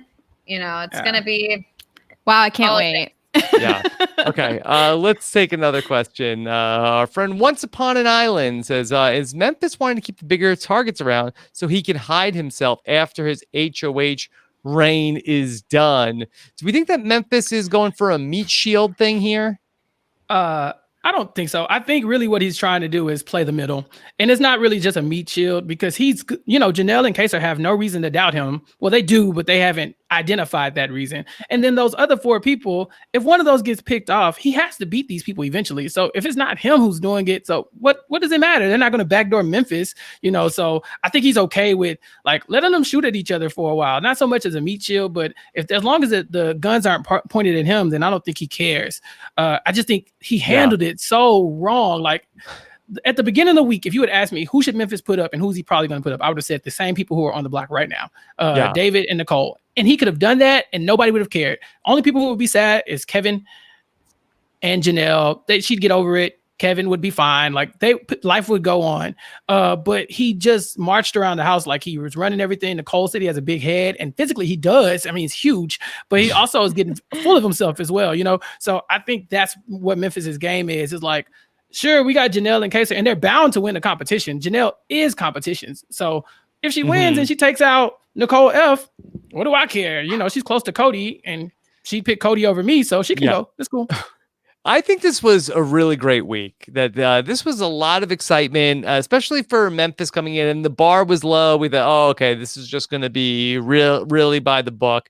And it's been anything but. And it could go in a lot of different interesting directions. So I think that this was a really good week too for the season. And so we'll see what happens with Thursday night. But I think that these sides, there are a lot of fractures here. I don't think that this thing is very settled. So we'll see going into week 3, and especially if we get like a out of the ordinary HOH, that who knows where this could go from here. Okay. All right. Another question. This is from Danny Briones, winner BB22. Why is CBS Big Brother highlighting this committee alliance as if that's the only thing that's going on? Melissa, I think it's the simplest explanation. Yeah. I think it's like Memphis is in power. It's the simplest thing to just be like, okay, Memphis isn't going to, put up someone from his own alliance. And that is what Memphis thinks the house is. And also, like, to be fair, we have no idea what these other outside alliances, like which of them are going to survive, which of them are real, which of them are anything. I'm kind of hoping for a DR from people that will explain like, okay, I'm loyal to this one, I'm loyal to that one, whatever. But at this point, it would be, it'd be like 2 hours of trying to explain like the various versions of these alliances, which are literally just like one person substituted, 2 people substituted here. And it's not really, none of it matters until someone gets into power next week. So. Okay. All right. Let's do one more question and let's talk about the feeds. Okay. Let's see. Oh, this is from Alex Bragg. Settle the argument with me and my wife. Is the denim top Memphis wearing a vest or a shirt? Okay, Chappelle, is this a vest or a shirt? Or is it both? I can't believe that picture is on the screen. I'm sorry. Would it stop? It's a vest. It's a vest. I don't know. Did he make the vest? Was it originally a shirt or a jacket? And now it's like, you seen the movie The Outsiders, and you got like, he's wearing yes, that's what that is. That's the same outfit. Yeah, and that was the year that Memphis played Big Brother the first time. It was 1943. Yeah, exactly. Wow. It's all coming together. Right. Yeah. And yeah, I don't understand. I just want you to take it off the screen. Thank you. No, you covered up Jenny. Take it off the screen. I didn't. I think Nicole Franzel got her because we dropped her. We dropped her. We'll get her. I vote best, but I'm not okay with it. Okay. All right. Scott, one more question, and then we'll talk live feeds. Okay, let's do one more. Okay. Trevor says, how old does Tyler think Memphis is? Look, Memphis, I think, is 37 years old. Memphis is look, maybe some of our younger listeners are like, wow, that is really old. But I think that 37 is not old. Yeah, I don't think Memphis is actually that old. Maybe am I short on that? Okay. No, maybe. I think he is 37, and I think that Tyler is the youngest person on the cast, I think. So I think that probably he sees 37 as old, but like kids, like how little kids have no like concept of how old somebody is. So when you meet a child, you're like, how old are you? You're like, you're 50 million. Like that's Tyler walking in the house like, you must be this many old, I think that's what's happening with Memphis. Like he saw the vest and was like, this guy definitely only knows black and white televisions. It's that, I think he might even technically be a millennial. Yeah. No, I think Tyler. Memphis. Memphis, I think, is on the early end of Gen X. Okay. Oh, maybe not. What is it? He's 82. He's December 82. Does that He's change 82 anything? years old. That's closer than what Tyler was thinking, because Tyler thought, right, 82. That makes sense. That explains that hat as well. So yeah. Okay. All right. Last one, and then live feeds. Was Memphis this hilarious the last time he played? I don't remember ever laughing at him. This guy is a great villain. Is Memphis saying anything that's intentionally humorous? I don't think any of it is intentional. No, yeah, definitely not intentionally hilarious, but he's definitely, settled into the person we love to hate, the villain. Everyone, we always need one. We always need someone to get the HOH-itis, and we're getting the diary rooms of his alliance, already being like, what is this guy doing? So that's all we need from him. Okay. All right. We're going to talk about spoilers because we need to talk about this vote tomorrow. It's just a little spoiler alert for the spoilers. It's been a fluid situation. So let's check in. Let's talk about it. If you want to bounce out now and be surprised on Thursday night, look, this thing could change 9 more times before we get to Thursday. Could just stay, and we could just you might as well stay, because this could go either way. So I think we might be in coin flip territory at this point. But here's the spoiler alert. The Office of Civil Defense has issued the following message. This is a spoiler. Warning. A spoiler. Warning means that an actual spoiler against this country has been detected, and that protective action should be taken. I don't know where the buzzer is. I haven't found it yet in Big Brother 22. Tragic. Okay.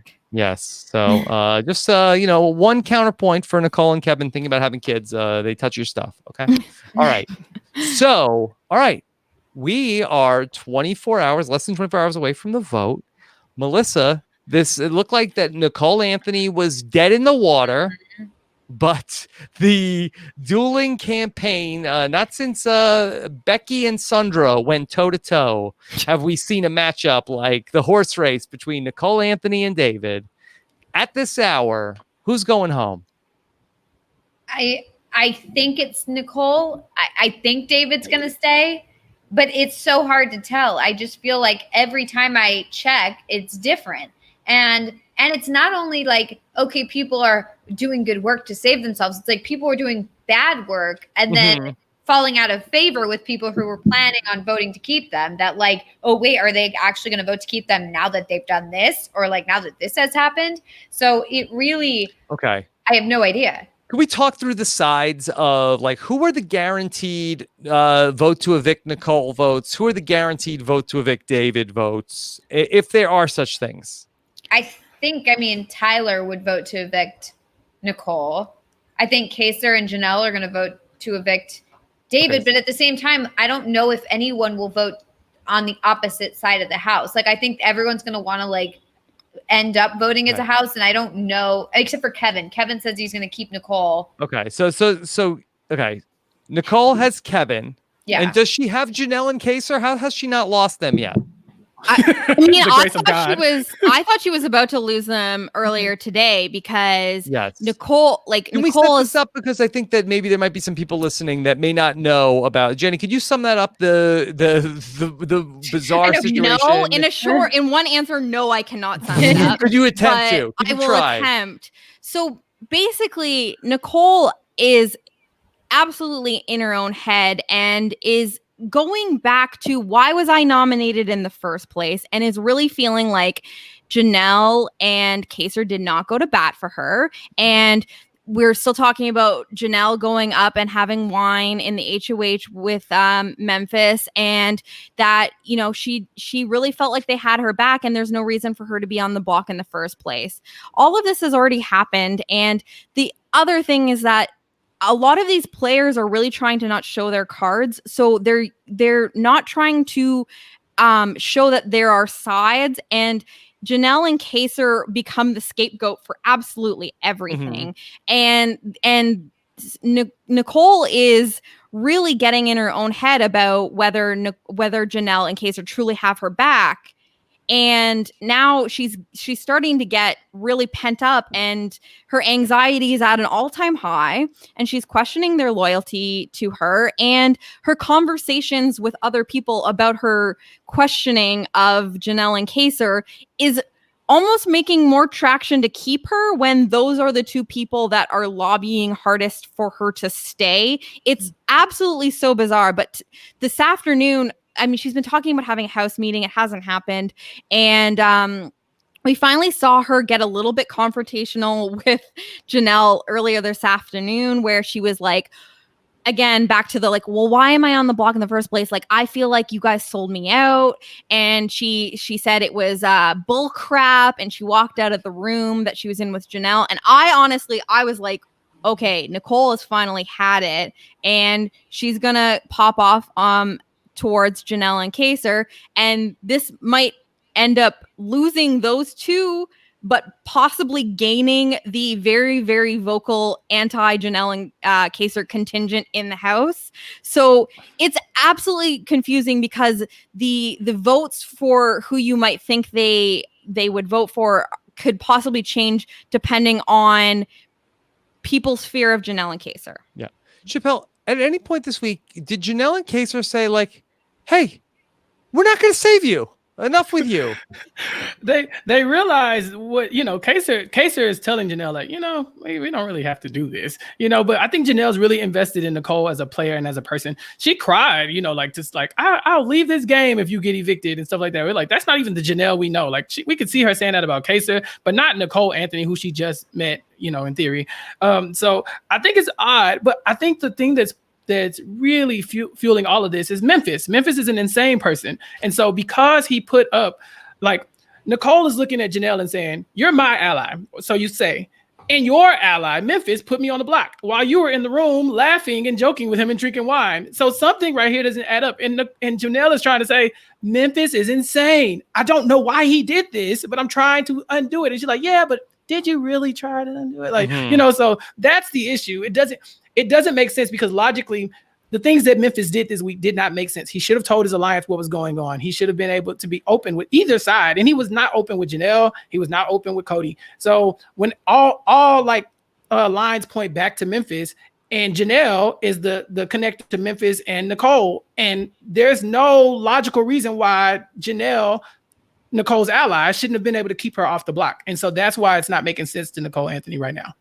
Well, so why isn't it working, though? If Nicole hates Janelle and Kaser now, why don't the other people in the House say, okay, well, then why don't we keep her? Because they want Janelle and Kaser out too. And they're like, yeah, we can do this as well. Literally everybody in the House we wants just don't need you. We're doing that anyway. Yeah, everybody's doing that anyway. It's not like Nicole is some like major player that like they can't do it without her. Like, they're all like, yeah, so what? The rest of us want them out too. Literally everybody but Janelle and Kaser want Janelle and Kaser out. So like, why do we need you to help us with that? And not only that, David wants to get them out too. So it's like, there's no difference between the two of them, except for that David is actually aligned with like Tyler and, and maybe Cody or whatever. And also Davon and Bailey, like, he's got them. So it's well, we think he has them. Who knows anymore? But the point is that it's just like, there's no rhyme or reason really for anything. And Nicole is convinced that Janelle and Kaser are against her for whatever reason, but she won't like talk to them until today. Literally until today, she wouldn't like actually just sit them down, which is what they asked for on the roundtable yesterday. I was like,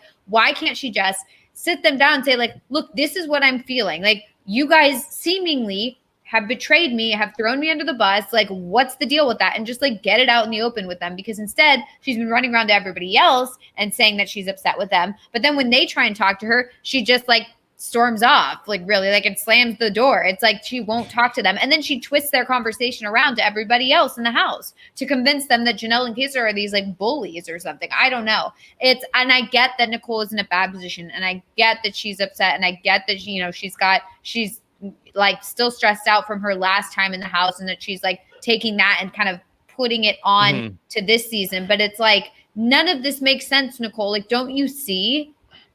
Well, yeah, I think she could see it if she wasn't going back to Kevin. Like every time she's about to catch on, Kevin's like, "Oh God, they hate you so much. Don't they hate you? Don't you see what they're doing? It's like so a little disgusting. devil on her shoulder or something. Yeah. It's like you're gross. Everyone hates you. It's like right. He's okay.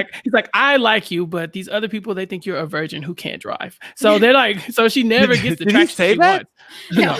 No. He might have said it. Like, why would they say she can't drive? Yeah, he might have. She's from New York. He might have said it. Feeds were off when that happened. Feeds were off. Yeah, you don't know. But I think that's what it is. I think every time there's a moment of clarity of like, why are they trying to save me? Kevin is literally in the background going, that's what they do. That's what they do. They do those things. They try to save you and then they put you up. But why are you on the block in the first place? Whose idea was that? They tried to get rid of me last week. They called me a liar. You remember what they did to me? And so Nicole's like, you're right. I can't trust it. No matter how much it looks like they're actually trying to save me and I hear them trying to save me, I'm going to believe Kevin instead of my own lying eyes. So there you go. Jenny, this is my pitch for Kaser and Janelle. Tell everybody we want Nicole to go home. Kaser and Janelle, tell the house we want David to stay. We want Nicole out of here. We've had it with her.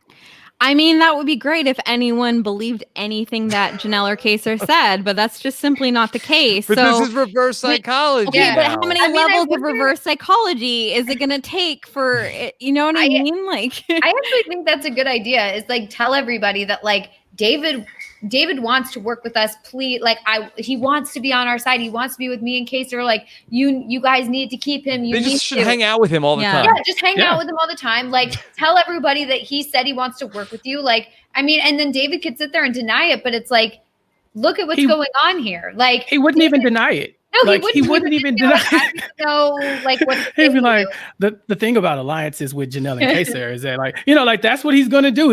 This why Davon wants to vote him out, because she comes to him and she says, like, David, are you in an all guys alliance? And he's like, yeah. And she's like, wait a minute, you weren't gonna tell me? He's like, no, I mean, I'm you're not a guy. What are you talking about? So if they come to him and they're like, are you working with Janelle and Kaser? You go, yeah, sure. Like, He'd be like, look, like, I mean, do you really think I'm working with Janelle and Kaser? They'd be like, really think it? It's like, wait, so you're not going to deny it, or like what? Like he talks around things and won't actually give a straight answer. And if he actually had seen also David. Yeah. Yeah. Why are you screaming? Yeah. Like, I'm all for Bailey and Davon teaming up with the black guy. Like, I get it, but like, you can't team up with him because he's such a liability. Like, you're saying, you're our ally. Tell me something. And he's going, no, you haven't really told me anything. He's like, okay, well, you're the one on the block. So you really don't have that kind of leverage. Tell me stuff. And he's just like, no, I don't know. And so that's why Nicole just can't go home, because David is actively ruining his own spot by not committing to the people who have committed to him for at least this week. Like, all you have to do is tell Davon and Bailey, like, I'm in, and then tell everyone else I'm in, and then vote out Nicole. But for some reason, he just won't. He's so non-committal to everything that it's not panning out for him. And then meanwhile, as people are thinking, well, let's just get rid of him, Nicole is doing the same thing on the other side. She's like, screw you guys. Y'all want me to stay? I'm out of here. So it's impressive to watch. I think this has been the most entertaining week. And the fact that they've managed to avoid all of that on this episode is insane to me, because that's been like the last 4 days have just been Nicole crying about Janelle trying to save her. That's what I'm saying. I'm hoping that we get more into this in tomorrow's episode, because there is just so much that has not been covered. The one thing I was going to say about David is that there was like a good at least hour conversation today where David has good people in his corner, like coaching him. Like, he's not doing well with his campaigning. He's really not doing much work for himself. He's really just benefiting from the fact that everyone is against Janelle and Kaser, and they link Nicole to them. But Bailey did like a long session with David where, she's kind of almost coaching him without it coming off super condescendingly. And the issue is that Nicole is not getting any of this helpful advice and is imploding and pushing away people that are actually trying to help her. So, but David is actually benefiting from having people in his corner that are really just trying to help him see what he needs to be doing. But I've seen so many conversations of people kind of flip-flopping that there's a few pieces that I feel like are going to stay in certain corners, but by this time tomorrow night, I truly cannot tell you what is going to happen and who's going to be left in the house at this time tomorrow. Yeah, we still have a whole nother day of things that could potentially change. If you have to call it right now, is everybody on the consensus think Nicole Anthony is going to go? I think so. Yeah. Yeah. Okay. Yeah. Melissa, in Big Brother history, if it's back and forth like this all week, but one person has been ahead all week, is that usually sort of like then by the time we get to eviction night, is it very rare for it to change the last second?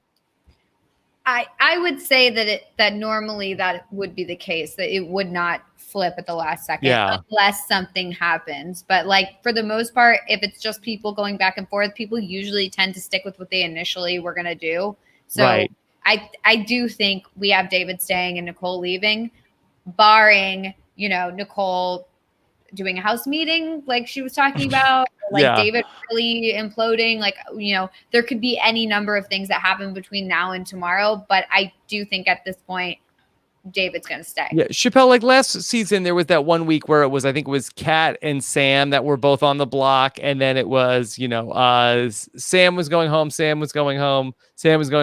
and then like that day it flipped. And then it was like, oh, we got a house flip. And then by the time they went to the live show, it had flipped back. Yeah. Don't ask me about last season. I don't know. I tried to block that out. But that's a good point. Because I remember like with Kat, the thing was that she knew Jackson's girlfriend. I don't know. What are these people's names? She knew the second place person. Beth. And they knew each other in real life. Beth. She knew Beth. And her and Beth were like, they were almost found out. So that kind of thing happened, or she wasn't leaning on that relationship enough. I don't know. All I know is that this week, I've never seen anything like this, where if Janelle or Kaser had won the veto and literally saved Nicole, she probably would have been so mad that she would have self-evicted.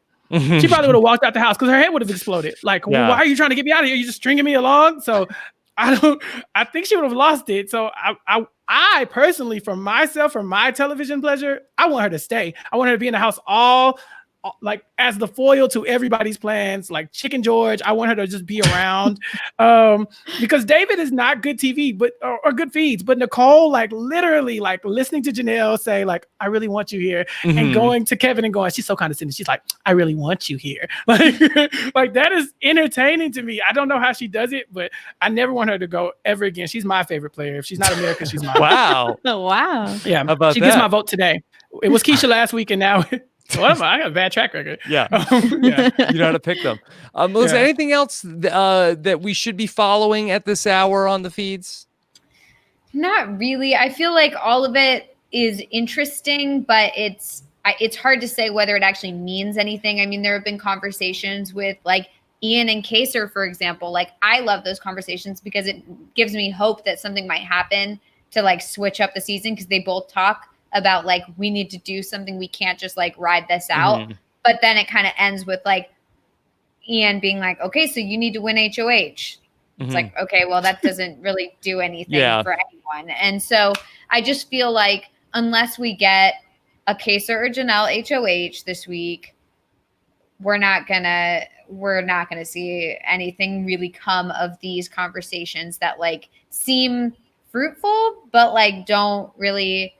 Nothing gets solidified because we don't know who the next HOH is, and that could really change everything. So, okay. I also just feel like everyone's being so cagey with each other, and things are just so blurred that like, and on top of that, David and Nicole Anthony, neither of them are doing an excellent job of campaigning or helping their case. That for people that, you know, might be in the bottom or in the middle or what have you, there's not a lot of incentive for them to like put themselves out there, potentially tie a vote, and really draw a line on week 2. That I think that people, you know, like in these conversations like with Ian and Kaser, that Ian's probably just like, you know what, like, not my place to be putting myself out there this early.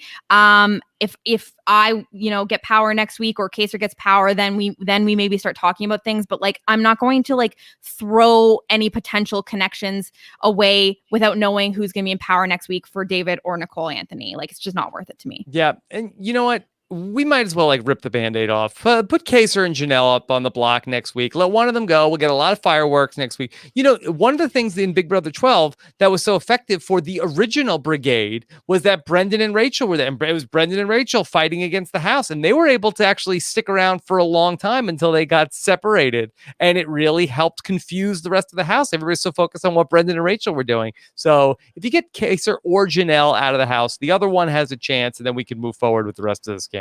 I agree. Yeah, I do feel like the alliance on the other side of the house is going to really fly under the radar if Janelle and Kaser stay in, because literally everyone in the house is obsessed with Janelle and Kaser. They're blinded by it. That's literally all they can think about. They can't see anybody else as a target until they get those two out. So like, I do feel like, unfortunately, like the longer they stay in, unless Janelle and Kaser can turn things around, like please God, yes, turn things around, flip the house, whatever. Until that happens, we're just going to have people obsessively talking about one them. has to go so that the other can live. Isn't that the story of Big Brother, like time after time? Like Dan loses his ally like week 2, and then he goes to win. Will loses whatever that guy's name was, and he goes to win, like that girl Shannon, and he goes he goes to win. Like we see this all the time. As a pair, you're a big target, but when you're just look at Rachel, you know, when Brendan goes, it's like, oh, it's just Rachel. You know, like we'll get back to her eventually. So if Kaser goes, you know, God forbid, because we love Kaser, like it does do Janelle some good. Look what happened the first time he got eliminated with her. Look at what happened the second time he got the third time he got eliminated with her. Yeah. Like she goes on to go far because as a pair, they're like this twosome that you can't split up. And Kaser and Janelle want to divide the house. They want to have that fight that everybody is skirting around. But if you really think about it, if she lets him go, then she becomes Janelle the weapon. You know, like, oh, Janelle's on our side. She's going to win the veto for us. You know, Danny's probably going to go try to scoop her up. Everybody except Nicole F could scoop up Janelle. And so that's why Nicole F is the only one who really wants Janelle out like that. Everyone else is fine with Kaser going or Janelle, but Nicole F really knows that she can never work with Janelle. And so that's why she has to keep that in the atmosphere. But yeah, I think ultimately, if you rip the Band-Aid off, like you said, next week would be great TV. Janelle would probably win the veto and save herself. Kaser would go home. We'd all be sad. And then she'd be like the person we're rallying behind to tear this thing apart. So also, can I just say really quick, like, I just hate the narrative that everyone in the house keeps saying that Janelle and Kaser want to split the house. They want to split house. The house is split. If you're not in the alliance, then you are on the other side. That's literally what it is. And they keep saying like they want to split the house. The house is a cohesive unit, but they're trying to split us up. That is absolutely not the case. If you don't find yourself in a major alliance in the first week, you are not in it and you are on the outs and you are in trouble.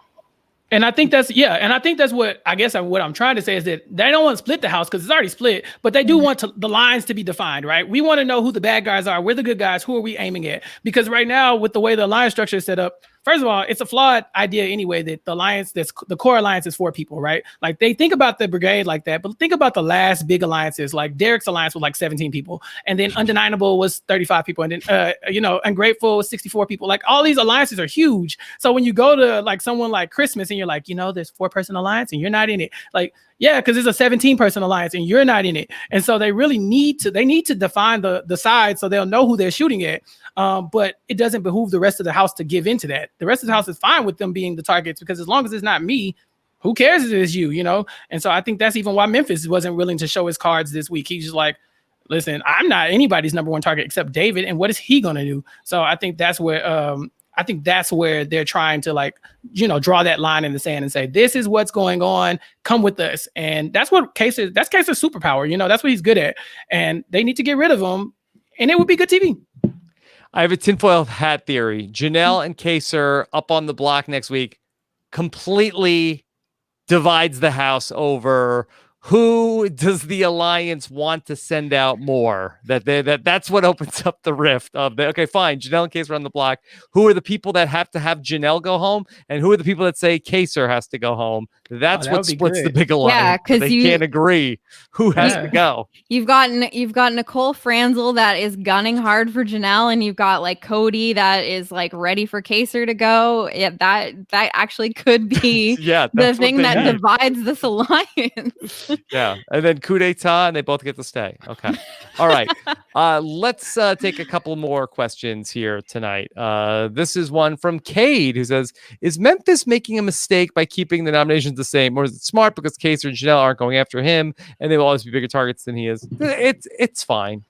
I mean, Melissa got it right in that it's great. Don't tell your alliance that they're on to the rest of you. You keep that in your pocket, and you know that if in the off chance that Janelle and Kaser get power next week, you're safe.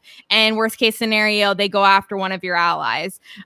So personally, it was a great decision for Memphis, but he screwed himself in his standing in his own alliance by letting them know that he was basically just going to, dangle their lives to keep Janelle and Kaser in the game.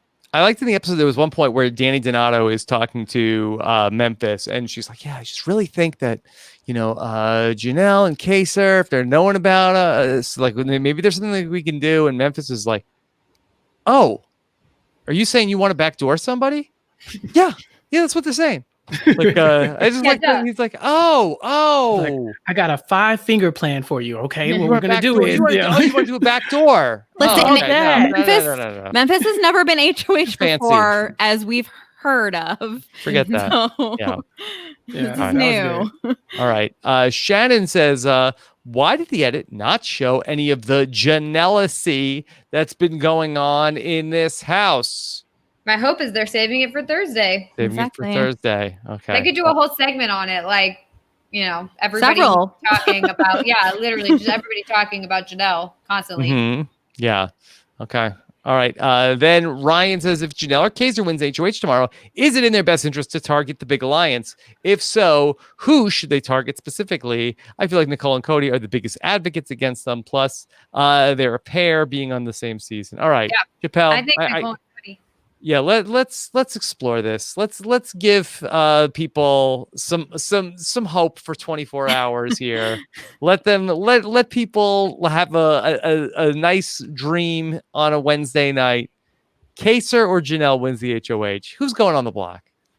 I think Melissa was just about to say it. Nicole and Cody need to go on the block because that is the most obvious pair that they can spot that's a part of that alliance.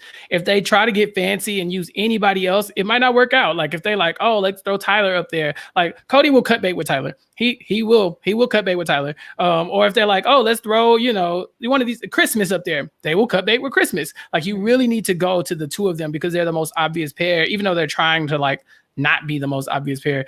If they do anybody else, it's going to backfire in their face because they just don't know who's all aligned, but they know for a fact those two people are aligned. And so I think that's what it is. I would like to see Janelle win the HOH because I think it would just be, like you said, with the Janelle-y, it would just be so funny to see everybody squirm. With Kaser, he's so diplomatic, a lot of times. So I think they'll come to him and it'll be very it'll be very professional. But I kind of want to see Janelle get the wine and, give me that key, bitch. I want to see that that part. So oh my God, totally. Yeah, I think that's what we want. So I think Nicole and Cody are definitely the best two targets for sure. Yeah, Kaser HOH would be all right, we're gonna. I made a deal with the other side. It's gonna be this week. Kevin and David. David again. Oh my God, no. Right. No. Right. Don't worry, I kind of. I don't think he would. I don't think he would. I think Kaser is ready to play, and I think he wants to make a big move. And I think I absolutely think that either of them would nominate Nicole and Cody, possibly a Tyler backdoor. Yeah. I mean, if they need to, I think if they need a replacement, they put Tyler up. But I think overall, it should. If I'm Nicole or if I'm Janelle and Kaser, I want Nicole and Cody on the block at the end of the week. And Janelle has been saying it like, if we, like we lose Nicole this week, like that's another number we had, and we're losing this battle. Like the writing is on the wall, so I have to think the fire is underneath them, not only for their own self-preservation in this game, but that like this is their only opportunity to take a shot and try to dismantle this power structure on the other side of the house. So even if we have some doubts in, Kaser's decisions, I have to believe that Janelle sees what's going on here and is going to push for one of the 4 that were named in tonight's episode. Yeah. And obviously Nicole and Cody being from the same initial season makes the most sense. I think there's a foil though. We forget the safety suite, right? So like we get our HOH, we get our moment. Who can play, Chappelle? Cody, Nicole, Memphis, Memphis. So all 4 of them can play. Right. And Danny would save Nicole. Nicole would save Cody. Nicole would, or Danny. That's why we want Memphis to win it. And because he's a wild card. He'd save Cody. He wouldn't save anyone. That. He would save himself. I Memphis would save himself twice. I absolutely see Memphis not saving Cody because he doesn't want to create the impression that he's working with them. So I could absolutely see him saving some random person. Like David. He should save David because then he can be like, David, you really Cody can't play last week. Why? Yeah. Brent just pointed out in the chat, Cody can't play. Was Cody in the last one? Because he was in the last one. Oh, okay, I can't remember. Did Ian go? Ian did play. Yeah, he played too. And then Nicole, if Nicole Anthony stays this week, then she will play. Did Bailey play? Yeah. Bailey did play, I believe. Bailey and Davon both did. Yeah, right. So that's what's gonna happen. Memphis could win it. He'll save just a random person. He'll probably save David, which would be great for his game because David has every reason to come after him. He can save him and be like, "You're at the big boys table now," and then that'll be the thing that ties them back together. I think that's our best case scenario because if Nicole F wins it, everyone's head's going to explode, and that's going to be the end of the season. Yeah, and it's going to be rigged because she's going to call it in. It's going to be a Olby, Michigan trivia contest, and she's gonna win it. So I thought we were going for optimism for our Wednesday night. I thought we were doing the reverse jinx. Which one is it? Okay, you gotta let me know offline that we're doing this. Yeah, reverse jinx. Okay, let's take another question. This one is from Kim, who says, "Who wouldn't nominate Jaser if they get the HOH tomorrow?" All right, so while we're thinking with rose-colored glasses, okay, so. All right, if Kaser or Janelle don't win the HOH, are there any safe? This is like in Monopoly when there's like the you're playing against people that have like hotels on every property. It's like, boy, all right, I hope I get income tax. Okay, yeah, aim for Baltic. You have to pay, but it's not as much. Is there anybody on the board? What Bailey or Davon? Would they be safe with them? They would be safe. Bailey and Davon would. I think they'd keep him safe. That would be probably the only. Maybe David, just because maybe Bailey and Davon can have some sort of play with him. The only thing David will do what Tyler says to do. Janelle for the week. Yeah, that's what I struggle to see. Like, it makes sense, but I struggle to see what they're going to do instead when everyone is playing so cagey and trying to not, make it known that they're aware of the structures that are starting to come into place here. So it absolutely makes sense for Bailey and Davon to protect Janelle and Kaser, but I also think that there are probably people being like, I don't want to be the one that has to, because it's, with David and Nicole Anthony going on the block this week, it's still vague and people are still trying to be like, oh, is there sides? So I think that there's got to be a lot of people that are like, I want to be safe, but I don't necessarily want to be the person that takes the shot. Melissa, do we think that there will be a large group of people trying to throw this HOH? Oh, absolutely. I think a lot of people, I think the one situation where they won't maybe is like the crapshoot situation if they cannot throw it, but even then they'll probably try. I know Bailey and Davon had talked about throwing it. I don't know if they still want to do that, but I know they had talked about it, and I'm sure other people are planning on throwing it as well. I don't think Danny's going to want to win it. I just feel like there's a lot of people. Enzo, I don't think Enzo's going to want to win. I think there's a lot of people who feel safe enough that they do not want to be the one to cast the first stone or whatever at the people. So I think people are going to be playing it safe. Okay. Do you think Dani would put up Jacer? I don't think she would. I think she would. She's not. She's been trying so hard not to show her hand. I don't think she like would. She'll throw it. What do you? Yeah. It depends on how scared she is about the fact that she was named, like, and that, you know, but she's also been someone that's been like, you know, putting in work and, you know, playing nice with Janelle, but all of this is starting to unfold. Like, who knows what it looks like by the time nominations are coming out. The chat really wants to let us know that it's going to be a crapshoot HOH. So I don't know if that's Mini better putt. or worse for if you're rooting for Janelle and Jacer. We thought when we got questions last week, oh, great, we've got, you know, true or false, Janelle or Kaser, HOH, and Memphis one with like 6 people still in the game. So everything's a crapshoot. It's 2020, guys. Come on. I like when Memphis wins competitions and he replays them like Uncle Rico from Napoleon Dynamite. He's like, yeah. So that last one, you know, it said true, but I put false. Or like that where he's like, yeah, I was holding it and the ball was about to come off. Yeah, that was nice, huh? Like, I really like when Memphis replays these moments because he's like, you could tell he's reliving his own, like, his old football glory days when he peaked in 11th grade. Yeah, like, I like that a lot. In 1943. in 1943. Anything else about tonight's episode? I think Jenny mentioned the caginess. It reminds me a lot of like Survivor last season, Winners of War, where like they're at tribal council and Jeff is like, "Come on, give me something." And everybody's just kind of staring at him. Like, I think that's what it's like watching the feeds. You like watch these people kind of try to inch into each other's alliances, and they never give anything concrete. And then it's all the people you don't like will find their way into the room together and go, "Yeah, we're still doing it." Like, God dang it, how did y'all get past it? Like, mother fricker. I will say that it makes me at least excited for the episodes to get diary rooms. And I mean, we don't always hear from who we want to hear from. There's definitely still some people that we didn't hear from in tonight's episode that I'm like, okay, give me some more. Because everyone is, you know, paying lip service to everyone. And so these diary rooms to get like an insight on what people are actually feeling is very, very crucial, at least in the season. So that's helpful, at least that it makes it makes the televised episode a little bit more exciting because we're hoping to get a little bit more insight from people.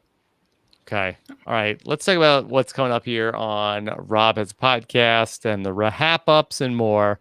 Of course, we were back at it with News AF back on Tuesday. Dani, Tyson, myself talked about how that I believe it was 47% of millennials and Gen Z that were polled with that if they would not date somebody who did not recycle. That would be a deal breaker. We talked about that and much more on the latest News AF. And then see what else is coming up. Oh, the Purple Pants podcast. Let's see what Bryce has going on. Find out what's going on. I guess Bryce is talking about Big Brother this week and much more over on the Purple Pants podcast. On talking with T-Bird, Keith Famey is back from Survivor the Australian Outback. T-Bird tracked him down, talked about what he's been up to. He's a documentary filmmaker, has some really inspiring stories about some of the things that he has been documenting, and then also got to talk about some Australian Outback with Keith Famey over on Talking with T-Bird. That's up. And Shannon Gus joined me to talk about the iconic episode from Survivor Token Jeans, the martyr approach where Coach goes to Exile Island. Had a lot of fun last night talking that through with Shannon. So check that out up on our Survivor podcast feed. And then as well, we're going to have the B&B is doing double duty right now. Check out what Mike and Liana had to say about this episode of Survivor. And of course, David Bloomberg and Jessica not only have why Coach lost, which I'm sure is going to be a fun ride, they're also going to have some Big Brother podcasts, which we'll get to as well. Okay. All right. Oh, last night we had another great panel. My great friend, Jatia Hart, she put together a panel, Black is Queen, a very fun panel of talking about different women who have been played on reality TV, talk about what it's like to be a Black woman and play on reality TV. You can check that out on our YouTube channel from Tuesday night. And the slop from this week, our weekly show recapping all of the nonsense going on in the Big Brother world. We talked to Rachel Swindler and Nicole Anthony's podcast co-host, Eric Curto. Puya and I had a lot of fun on Monday. Definitely check out that show and join us live this upcoming Monday at 5 p.m. Eastern, 2 p.m. Pacific. LFC Roundtable was another good one, Melissa. Yes, I was very vocal and you guys are on very fire. confident. I was on fire. Yes. Okay. Take a shot every time Melissa says frustrated. Just take a shot. God, take a yeah. shot. Take a shot. Yeah. Yes. It's a lot. Spoiler. Melissa, I learned on the roundtable last night that you're the voice of the people. You are. I am the voice of the people. You didn't know that? You are. No. I'm I think didn't know. I think Brent likes to say that he's the voice of the No, people, but yeah. Melissa, He's the voice of Twitter. Yes. I'm right. the voice of the overall. Melissa people. is actually has her finger on the pulse of Yeah. what Yes. the fans So are thinking. true. It's so true. Okay. And I'm All so right. modest as well. Yes. All right. And yeah, and Taryn's like a step ahead of where the fans are, and then Brent is like in his own world of where he wants the fans to be. But Melissa's right there in the middle. Right there. Okay. Then Thursday morning, get ready for, we're going to find out, get a little closer to this big eviction on Thursday. Check out Taryn live at 11 a.m. Eastern, 8 a.m. Pacific. Then we'll be live on Thursday. Looks like Scott is calling a David boot. David boy. gets the thumbnail Nice. for tomorrow night. Okay. Maybe Scott is Nicole Anthony stan and hoping that she stays. Of course, we've got so much going on, all supported by the patrons of Rob's Podcast. Check out what's going on our patron podcast feed, our patron community on Facebook and Discord, and much more over at robhasawebsite.com/patron. So check that out as well. All right. So this was so much fun tonight. I had fun. Yeah. Thank you. Chappell, this was so great to get to talk about an episode. You really know your stuff. The chat was loving everything you had to say. I couldn't nice see job. it. I can't see the chat, so I don't know if they're like boo, hiss, like they hate me, like get them out of here. But They like you. They called you Rookie of the Year. Yeah, someone also Love called that. me I got a was text it message that Memphis? said I'm. Memphis called you Rookie of the Year. Yeah. So I got a text message that said I look like a more attractive David Allen Greer. It said I that, saw that. right, and like Tyler, I don't know who that is. That's an old guy. I don't know. Yeah. Old See, ass. anything He's on could be Living good, Color. could be Yeah. bad. At No. least you're more attractive. Yeah, well, that's what I took from it. I was like, oh yeah, the guy from the Proud family. Yeah, I'm definitely more attractive than Oscar Yes, Proud. okay. So I appreciate the love. Okay. So this is the opposite of watering the garden of self-doubt for Chappelle. Thank you. Yeah. Okay. Water Water basket. everyone's garden in a positive way A is positive- what I would like In a everyone positive to way. do. Chappelle, where can people keep up with you? You can follow me on Twitter at Chappell's __ show. That's CHAPPELLS _show. Shout out to Mike Bloom. Happy birthday, Mike Bloom. Oh yeah, Yeah. Mike Yeah, Bloom. I Happy had to birthday, do Mike it. Bloom. I am the biggest Mike Bloom stan, so I had to be the one to say it. But yeah, follow Yeah. me on Twitter. I normally don't talk about. I talk about Big Brother a little bit, but I don't like to get into like the petty stuff. I just kind of like talk about the strategy or laugh. I like to joke. So if you say something funny, send it to me, but don't try to argue with me because I'll block you. Sorry. Yeah. Okay. What if somebody wants to argue about that they're the biggest Mike Bloom stan? I've heard other people make that claim. I don't think you have. If they did, they lied. They lied. Mhm. So there's that. But no, they could, if they want to argue with me about that, they can follow me on Instagram, Chappelle TNT. Okay. Is All that where right. you argue with people? Yeah, No, that's how I can sell my Instagram stuff. That's how I can sell my flat tummy tea. You know? Yes. Okay. Jenny Autumn, so great to have you back here with us. Will you put the vest back on now that the podcast is Okay. over? You don't have to. I'm just asking after it's over, or are you gonna put it back on? I The mean, best. I thought that it was going to bring me confidence, but as soon as I put it on, I felt very bad about myself. You And- felt very old. You I know how felt- Mike yeah. Bloom feels about the like adult record- babies? That's my adult baby. That vest is my adult baby. That's my adult baby. For the record, Memphis Garrett is a millennial. I checked. Yes. 81 is the start point. So so my fellow millennial, Memphis Garrett, and I in our matching vests. That's Adult right. lady. I when I was watching him on the screen tonight, I was like, I am embarrassed that I have this in my closet, and it's like on I would hand. never just wear it without anything underneath. And also, I bought this a very long time ago, so Sure. Yeah, you just have you didn't ever happen to be seen me wearing wear it. this? I don't know what you do on your spare time. You You go around wearing those Memphis vests. will wear any other of your clothing articles this season? Well, Is that I mean, I have possible? many scarves, and I see that he likes to wear the blankets as like a big scarf. So, yeah, my twin, Memphis. So, when he gets evicted, maybe I'll, we do the black veil type thing. I'll don the denim vest in his memoriam, because I don't think that he's long for this world after what we've seen go on this week. See. So, Okay. Jenny, where can people follow you? I'm on social media at Jenny Autumn. Okay. And like Chappelle, I really am trying to water my gardens of positivity at this point in my life. So I'm really trying to not engage too much in the negativity, and just trying to, fun live tweeting about the episode, which is always a little silly, and occasional stuff about the live feeds. But I'm really trying to keep it light, because my mental health is also important at this time. So. Protect your peace, queen. Exactly. But you can follow me at Jenny Autumn. Okay. And then Melissa, she's going to have air conditioning tomorrow at 4 o'clock, which is perfect, just in time for Big Brother. Just in time for the eviction, because I'm going to be sweating and scared for who wins HOH. You can find me at It's Melissa with 3 A's.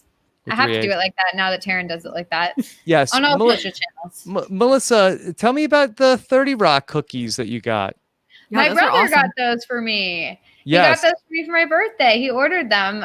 They were special order. His friend here, he knows the girl who makes those cookies.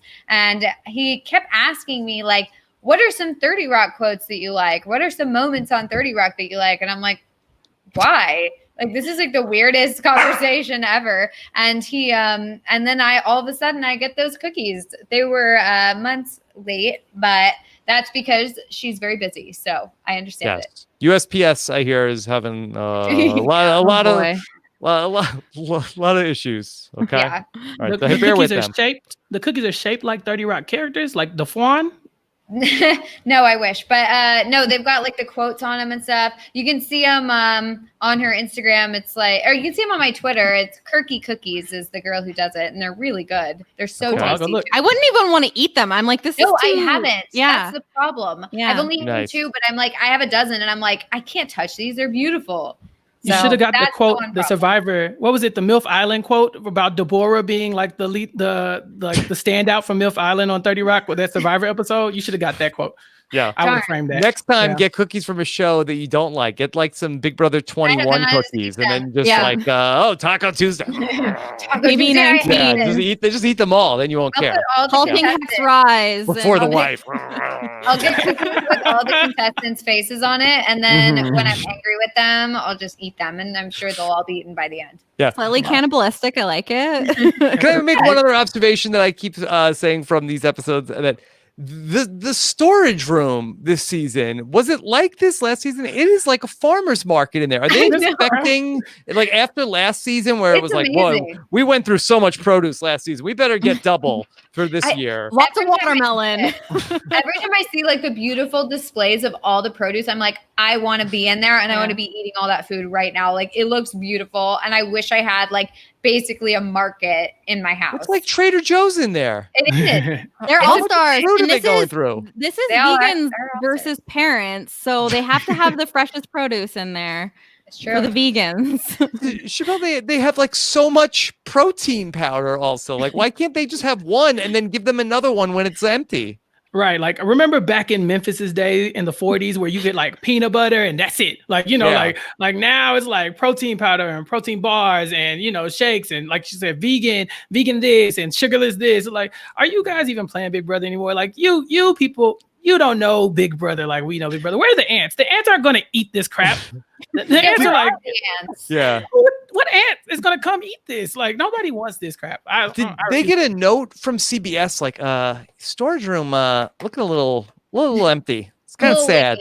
Can you guys do anything about that? This is Nicole Franzel's Nicole grocery F. list. Yes. Okay. She said, I'm not coming back unless the pantry is stocked at all times. My mother freaking rice cakes. Yeah. I can just imagine the demands that she made. Yeah. Okay. All right. Watermelon. That was good. Freaking eggs. Okay. Freaking eggs. All right, freaking eggs. All right. Liquor. Thank you guys so much for watching. Had a lot of fun tonight. Take care. Have a good one. Bye. Bye.